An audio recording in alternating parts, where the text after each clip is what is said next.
오늘 선포하는 말씀의 제목은 참된 믿음입니다. 오늘 본문에는 예수님과 세례 요한 제자들의 금식 논쟁이 있습니다. 그리고 예수님께서 관리의 죽은 딸을 고쳐주시고 살려주시고 12해를 혈루증으로 고통받던 여인을 고쳐주시는 내용이 기록되어 있습니다. 오늘 선포되는 말씀 속에서 하나님께서 주시는 언약을 굳게 붙잡으시고 이번 한 주 응답 받으시기를 주님의 이름으로 축복합니다. 아멘. 본론입니다. 첫 번째 금식 논쟁입니다. 하나님의 말씀입니다. 마태복음 9장 14절로 15절입니다. 한 절씩 교독하시겠습니다. 그때에 요한의 제자들이 예수께 나와 이르되 우리와 바리새인들은 금식하는데 어찌하여 당신의 제자들은 금식하지 아니하나이까? 예수께서 그들에게 이르시되 혼인집 손님들이 신랑과 함께 있을 동안에 슬퍼할 수 있느냐? 그러나 신랑을 빼앗길 날이 이르리니 그때에는 금식할 것이니라. 아멘. 예수님께 세례 요한의 제자들이 찾아왔습니다. 그리고 우리와 바리새인들은 금식하는데 어찌하여 당신의 제자들은 왜 금식하지 않는지를 물어보고 있습니다. 예수님께 여쭙는 것입니다. 이에 예수님께서는 혼인집 비유를 들어서 대답하십니다. 혼인집 손님들이 신랑과 함께 있을 동안에는 슬퍼할 수 있느냐? 즉 금식할 수 있겠느냐는 뜻입니다. 그럴 수 없다는 것입니다. 혼인집 손님들이 신랑과 함께 있을 때는 슬퍼할 수 없다. 금식할 수 없다. 그러나 신랑을 빼앗길 날이 이르리니 그때에는 금식할 것이다 라고 말씀을 하십니다. 본 구절에서 신랑은 예수님을 상징합니다. 신랑은 예수님을 이야기하는 것이에요. 그리고 예수님께서 사역을 다 마치시고 승천하시기 전까지는 금식하지 않아도 된다고 말씀하시는 것입니다. 그러나 신랑을 빼앗길 날이 이른다고 말씀하십니다. 즉 예수님께서 죽으시고 부활하시고 승천하신 후 지금처럼 제자들의 곁에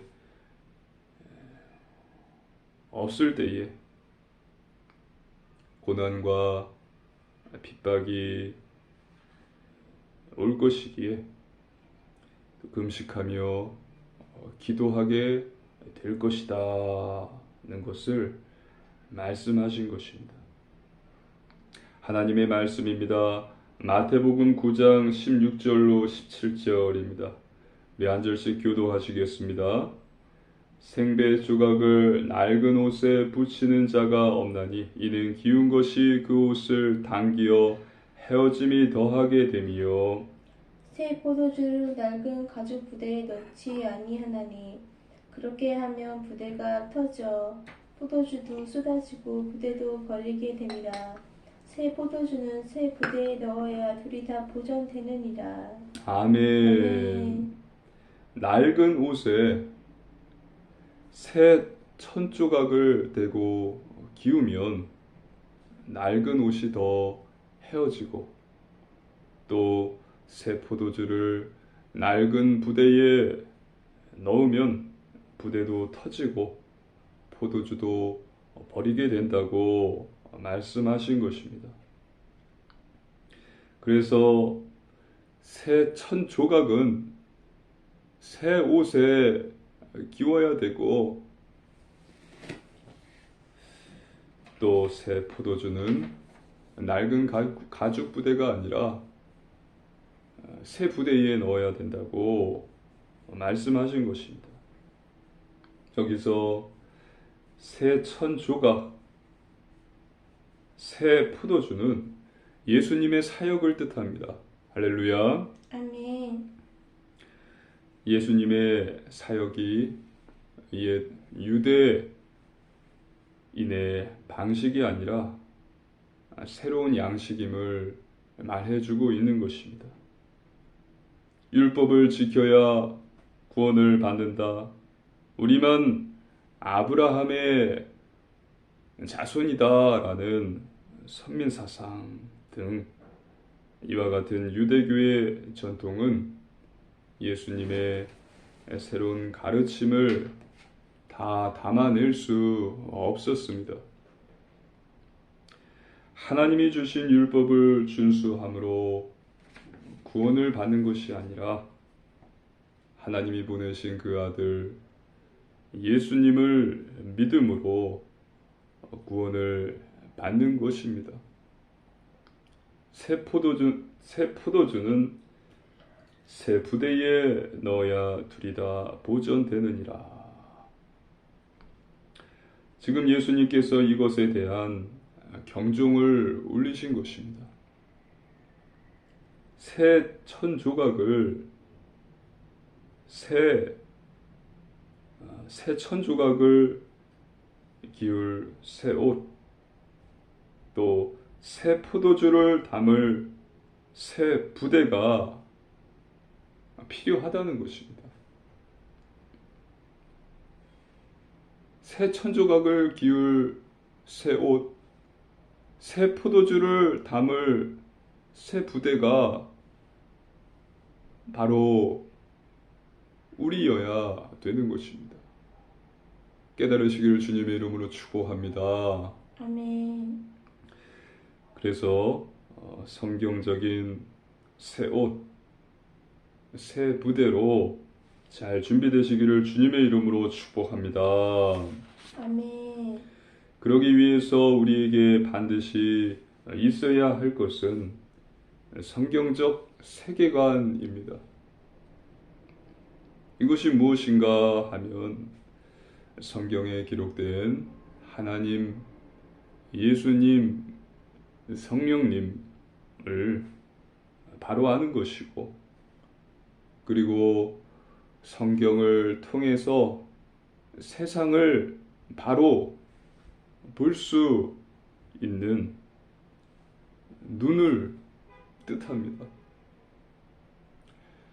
하나님, 예수님, 성령님, 또 성경을 통해서 세상을 바로 볼 수 있는 사고, 생각, 눈을 뜻하는 것입니다. 이것이 있어야 우리가 새 옷, 새 부대로 준비가 될 수 있어요. 예수님께서는 금식을 부정하지 않으셨습니다. 우리는 율법과 율법주의를 구분할 수 있어야 합니다. 율법주의는 무엇입니까?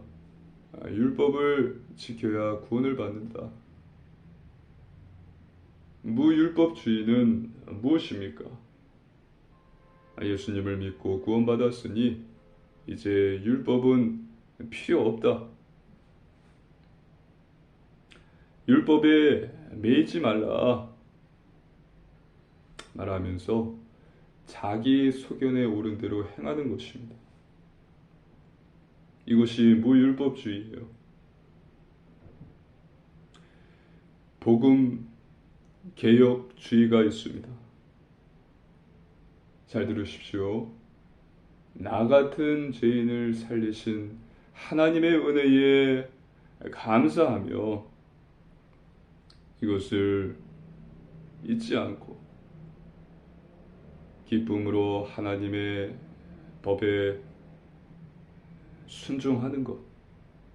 그리고 이것이 참 기쁨, 참 평안, 참 행복임을 체험하며 현장에서 그리스도의 빛과 그리스도의 향기, 빛과 소금이 되는 것입니다. 율법주의도 아니요, 무율법주의도 아니고 우리는 복음, 개혁주의가 되어야 되는 것입니다. 그래서 새 옷, 새 부대, 복음, 개혁주의 신앙으로 잘 준비되시기를 주님의 이름으로 축복합니다. 아멘. 두 번째, 믿음입니다. 하나님의 말씀입니다. 마태복음 9장 18절로 19절입니다. 우리 한 절씩 교도하시겠습니다. 예수께서 이 말씀을 하실 때에 한 관리가 와서 절하며 이르되 내 딸이 방금 죽었사오나 오셔서 그 몸에 손을 얹어 주소서 그러면 살아나겠나이다 하니 예수께서 일어나 따라가심에 제자들도 가더니 아멘. 본절에서는 믿음을 강조하고 있습니다. 한 관리가 예수님을 찾아왔습니다. 한 관리가 와서 절하며 이르되 내 딸이 방금 죽었사오니 내 딸의 몸에 손을 얹어 주소서 그러면 살겠습니다. 예수님께서 내 딸을 살려주실 것을 믿은 것입니다. 믿은 거예요. 여기서 말하는 관리는 회당장 야이로였습니다. 우리 하나님의 말씀입니다. 마가복음 5장 22절로 23절입니다. 우리 성경을 한번 찾아볼까요? 마가복음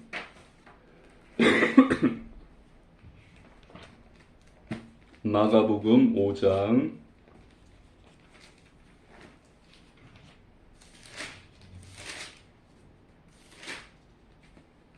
22절로 23절 말씀입니다. 우리 한 절씩 교도하겠습니다.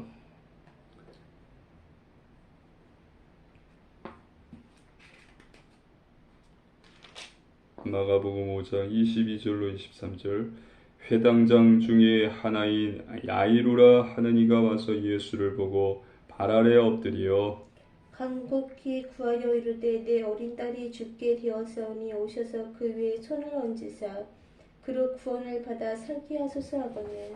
아멘. 그래서 야이로의 딸을 살리려고 예수님께서 야이로의 집으로 그 제자들과 함께 가십니다. 많은 무리가 애워쌌습니다. 그 중에 한 사람이 구원을 받는 역사가 일어납니다. 하나님의 말씀입니다. 마태복음 9장 20절로 22절입니다. 페이퍼를 볼까요? 마태복음 9장 20절로 22절 한 절씩 교도하겠습니다. 12해 동안이나 혈류증으로 앓는 여자가 예수의 뒤로 와서 그 겉옷가를 만지니 이는 제 마음에 그 겉옷만 만져도 구원을 받겠다 함이라. 예수께서 돌이켜 그를 보시며 이르시되 딸아 안심하라 내 믿음이 너를 구원하였다 하시니 여자가 그 즉시 구원을 받으니라. 아멘. 그 한 사람은 바로 12해를 혈루증으로 고통을 받았던 여인이었습니다. 그 12해 동안 혈루증으로 고통을 받았던 이 여인은 그 상황이 말할 수 없을 정도로 비참했습니다. 하지만 그녀에게는 내가 예수님의 겉옷자락만 만져도 이 병에서 노임을 받을 것이다 라는 믿음이 그에게 있었어요. 야이로에게 예수님이라면 내 딸을 살려주실 것이다.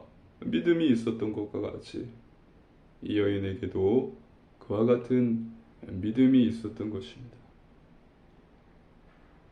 그래서 그는 이 믿음이 있었기 때문에 예수님을 무리가 에워쌌거든요. 그 사이를 파고 들어가서 예수님의 겉옷을 만지게 되었고 구원을 받게 되었습니다. 마가복음에 자세히 나와 있습니다. 하나님의 말씀입니다. 마가복음 5장 33절로 34절입니다. 마가복음 5장 전체를 보면 나와 있습니다. 5장 33절로 34절 우리 한 절씩 교도하겠습니다. 여자가 자기에게 이루어진 일을 알고 두려워하여 떨며 와서 그 앞에 엎드려 모든 사실을 여쭈니 예수께서 이르시되 딸아 내 믿음이 너를 구원하였으니 평안히 가라 내 병에서 놓여 건강할지어다. 아멘. 예수님의 옷자락을 싹 만졌더니 자신에게서 이 병이 떠나가는 것을 경험한 것입니다. 예수님께서 딸아 내 믿음이 너를 구원하였으니 평안히 가라. 다시 야이로의 집으로 돌아가겠습니다. 예수님과 제자들 무리들이 야이로의 집에 그렇게 도착했습니다. 그러나 그 딸은 이미 죽은 상태였어요. 하나님의 말씀입니다.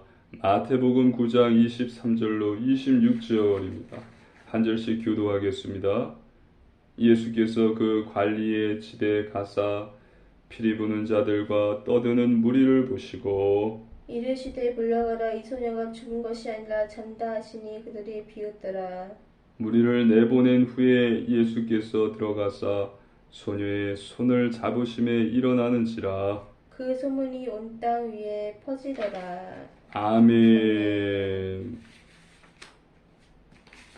피리 부는 자들과 떠드는 무리는 심히 슬퍼하며 통곡하고 있었다는 것을 뜻합니다. 유대 전통에 사람이 죽었을 경우에 피리를 부는 사람들을 고용해서 슬픔의 극한을 표현했다고 합니다. 그런데 예수님께서는 그들에게 물러가라고 말씀하셨습니다. 그리고 이 아이가 죽은 것이 아니라 잔다 말씀하셨습니다. 이 말씀을 듣고 그들은 비웃었습니다.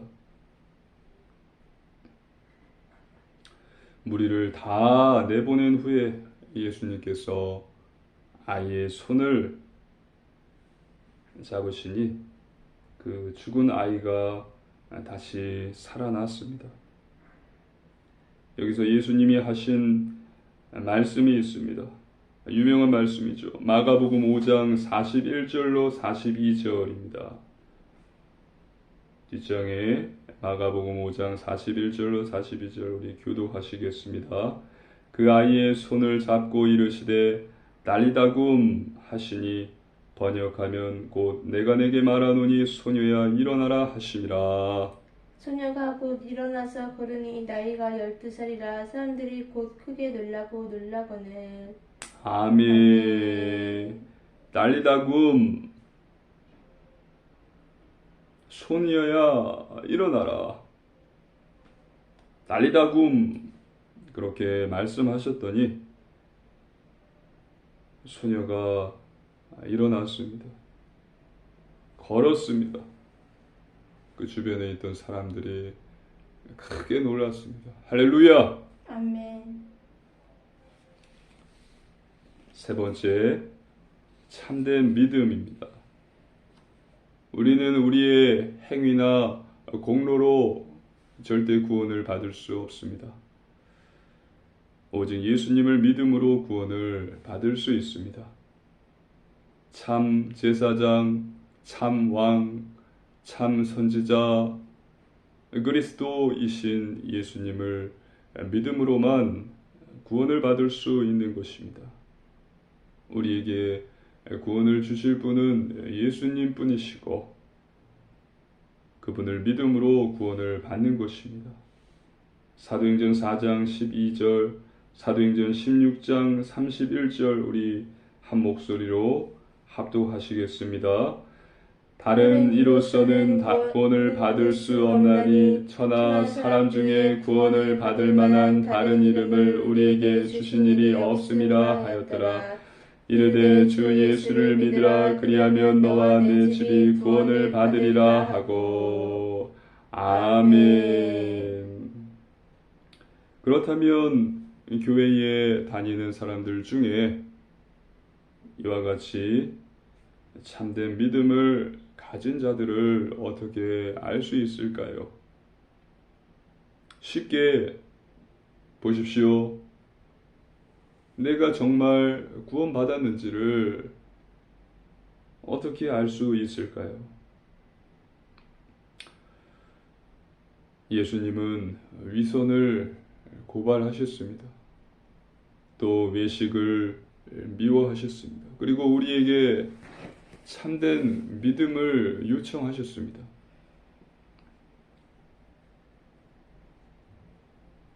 참된 믿음은 열매를 통해서 확인이 됩니다.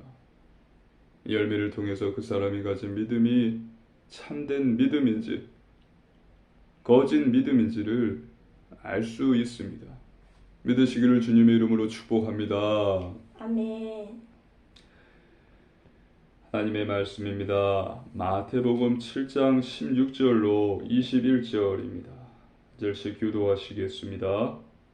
마태복음 7장 16절로 21절입니다.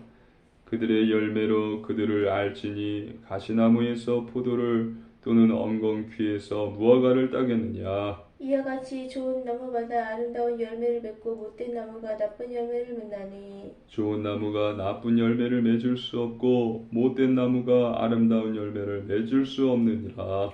아름다운 열매를 맺지 아니하는 나무마다 찍혀 불에 던져지느니라.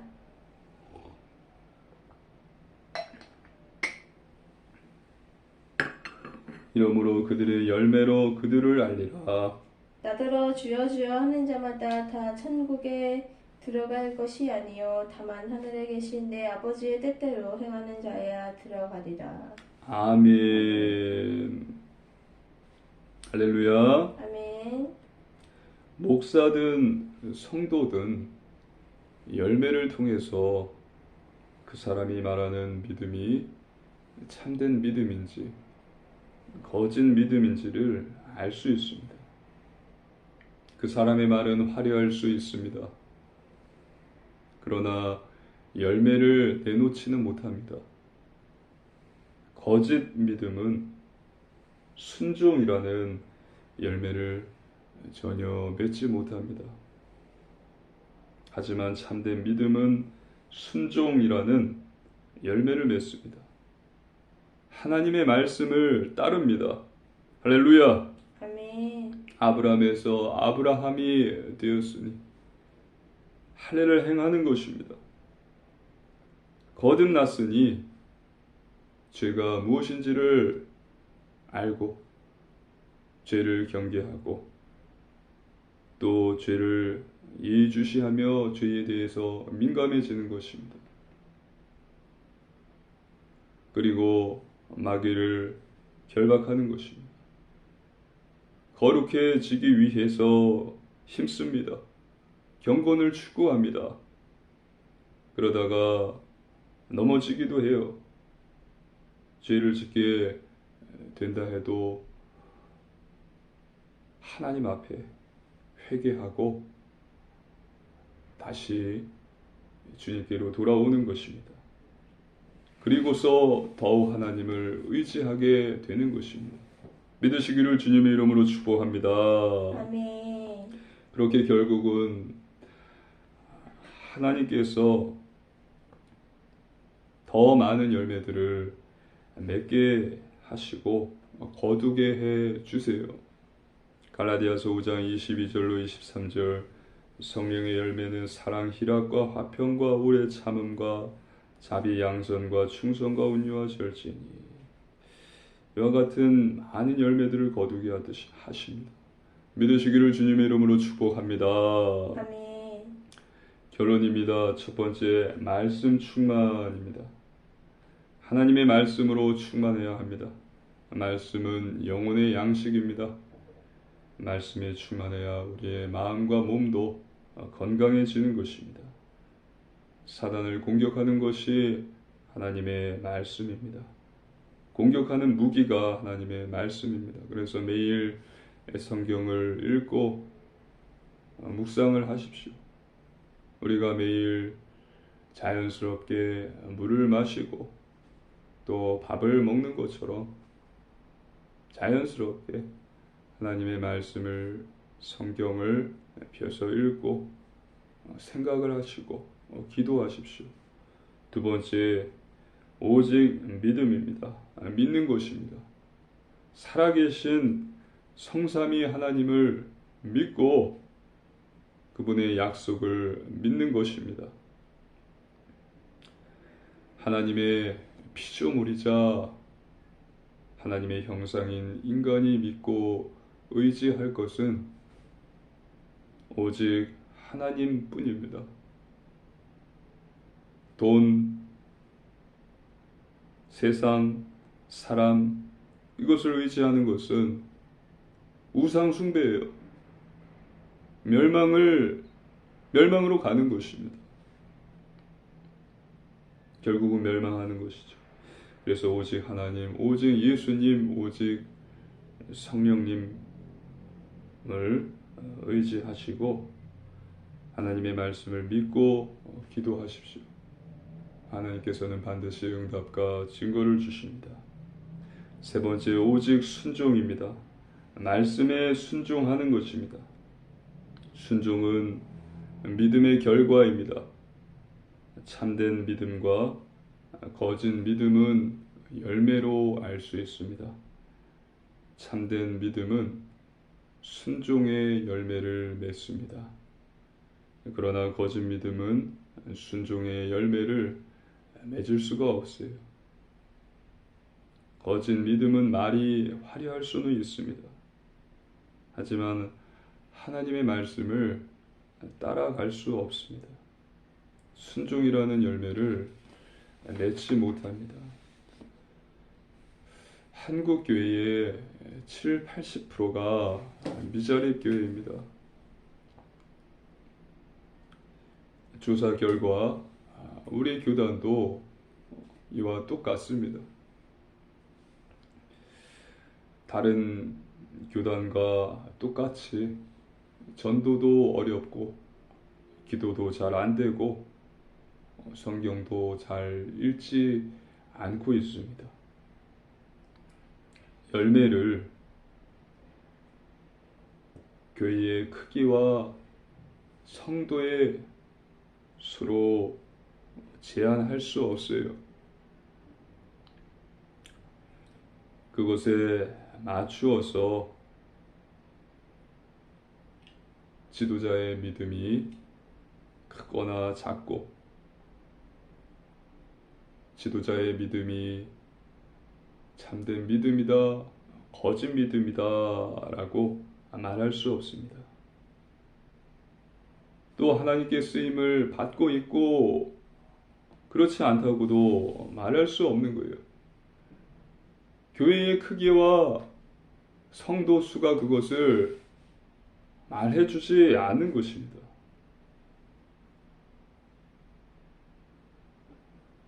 하나님께서 보시는 것은 인간이 보는 것과 다릅니다. 믿으시기를 주님의 이름으로 축복합니다. 아멘. 하나님께서 사무엘을 보내셔서 다윗을 기름 부어 왕으로 세울 때 나는 사람이 보는 것과 같지 않다. 다르다는 거예요. 우리는 단지 하나님께 쓰임 받는 도구일 뿐입니다. 그리고 예수님이 우리의 왕이십니다. 하나님께서 우리에게 끊임없이 요청하시는 것은 참된 믿음입니다. 믿으시기를 주님의 이름으로 축복합니다. 아멘. 참된 믿음, 즉 순종의 열매예요. 하나님의 말씀을 따르는 것입니다. 큰 교회를 건축하고 많은 수의 성도들을 모으고 세계에 하나님의 제국을 건설하는 그런 것이 아니에요. 우리에게 요구하시는 것은 참된 믿음입니다. 그래서 이번 한 주도 나 같은 죄인을 살리신 하나님의 은혜에 늘 감사하고 새 옷, 새 부대로 잘 준비되시며 참된 믿음으로 순종의 열매를 거두시는 복음의 산 증인 되시는 우리 사랑하는 초대교회 성도님들 되시기를 주님의 이름으로 축복합니다. 아멘. 함께 기도드리시겠습니다. 살아계신 하나님 아버지 감사를 드립니다. 하나님께서 주신 놀라운 구원의 은혜에 감사를 드립니다. 하나님 아버지 순종의 열매를 맺게 하여 주시옵소서. 하나님의 참된 믿음을 주셔서 순종의 열매를 맺게 하여 주시옵소서. 그래서 하나님이 보내신 그곳에서 빛과 소금 되게 하시고 그리스도의 향기 되게 하시고 복음의 증인 되게 하여 주시옵소서. 감사드리며 우리 주 예수 그리스도 이름으로 간절히 기도드리옵나이다. 아멘.